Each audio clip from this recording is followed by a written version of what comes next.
Hello and welcome back to Movie Husbands. Today we're reviewing Power of the Dog.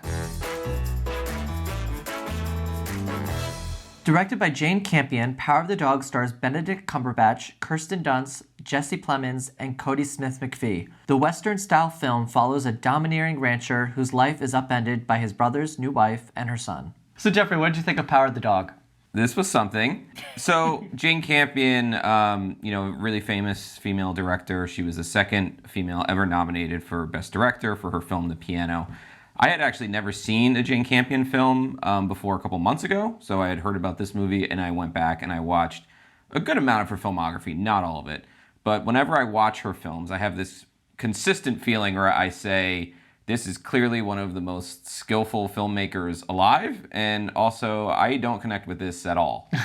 Not the case with The Power of the Dog. I thought that this was just tremendous from top to bottom for so many reasons. I can't think of a film that is this well crafted that I've seen in a year or two, at least, just in terms of a director having full command of your attention. And that kind of distance between her intention as a filmmaker and what you're feeling as an audience member is just spot on the entire time. Yeah, there is so much attention to detail in this film. And pretty much every little thing going down to an object in the room, like a whiskey bottle just ends up not being just a whiskey bottle. You really have to pay attention to the detail in this movie because there is so much intent on literally everything that you see on the screen. And that was just one of the most fantastic things about this movie. Just as this movie progressed, it was seemingly about nothing. And then in the end, it just ended up being about everything. This film has the best kind of writing and directing, I think. There's a couple revelations in this film. There's one that you called really early, and I suspected early, but called a little later. And then there are more revelations towards the end that are, I think, very surprising and very hard to call. But this film has the best kind of writing and directing where once you see where it's going, it just clicks and you're like, oh, they were subtly building this thing the entire time and I had no idea. We were lucky enough to see this in the theater, which it was an amazing experience. Yeah, it is. This is an incredibly immersive film to see in the theater, but I was able to watch it again now that it's on Netflix, and I can't tell you how obvious many of these things are when you watch it a second time that you're saying, how did I miss this? And you realize that so many of the films you watch just have this kind of placating dialogue where they're just talking about details that don't really matter, but all the details they talk about in this film really matter. They matter. And there are things that you start to catalog. You start to notice these patterns of behavior among the characters. Maybe they talk about certain objects or certain symbols a few times. You said, oh, that's the second time they've mentioned that. That might be important. To me, as a viewer, it's so much fun because you're cataloging all these details and you're saying, this must really be important. She is pointing to these details a couple times. So this means that they mean something, and I don't know what they mean yet. There's an air of mystery about it that I think is so much fun as a viewer.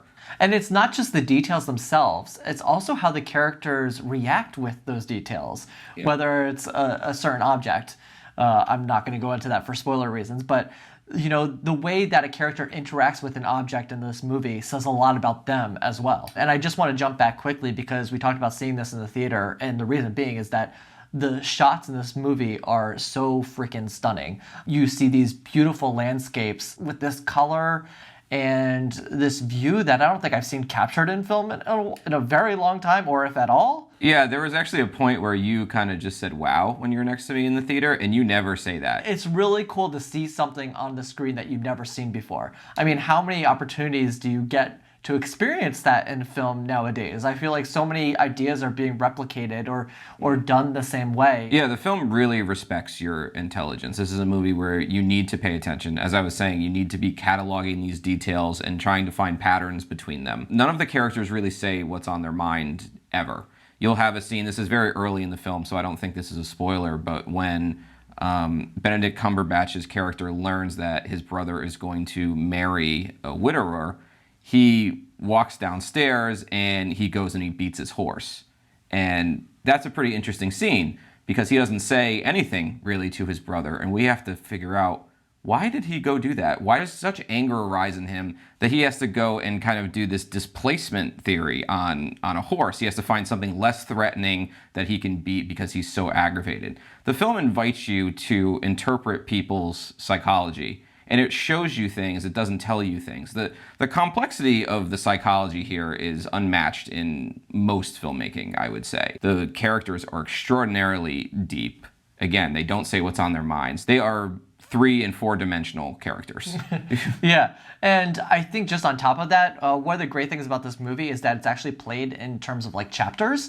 You basically get a chapter of a moment in time, and then there's a time jump, and you get another chapter of a moment in time. This movie does such a brilliant job of pointing out all those details and all these psychological things going on, that if you're really in tune with the movie and paying attention, you will pick up and fill in all the pieces, and even the character's developments. You will be thinking in your head, kind of like, oh, how did this character get here?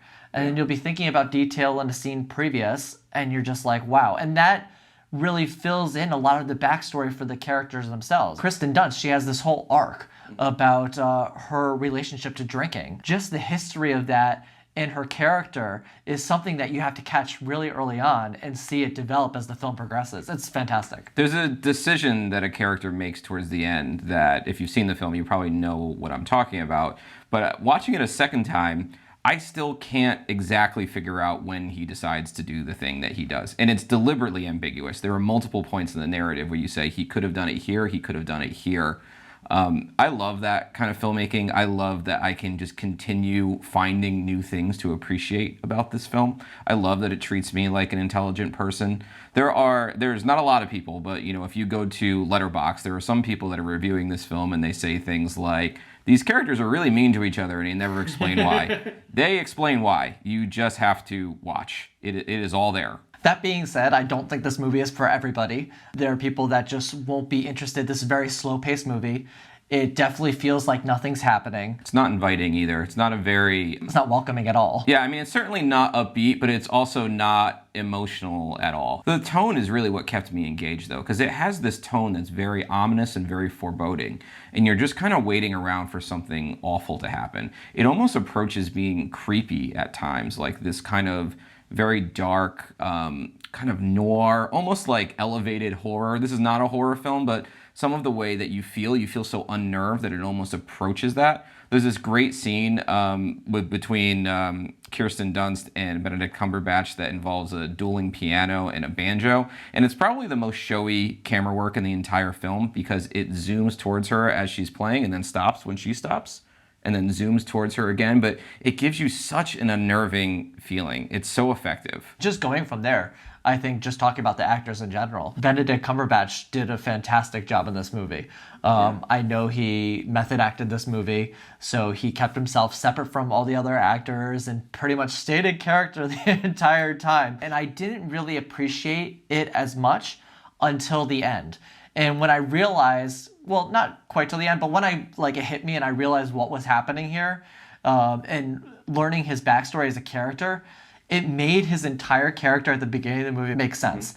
And he's almost sympathetic in a way. Yeah, he ends up being kind of sympathetic in a way. But to not give away too much detail, and I don't want to spoil it for anybody, so I'm going to keep this very kind of bland, but this probably makes sense to anybody who's seen the movie, is that there are certain characteristics about his character that you do not relate to at first. And this disconnection is something that I, later on in the movie, was like, damn, that is acting.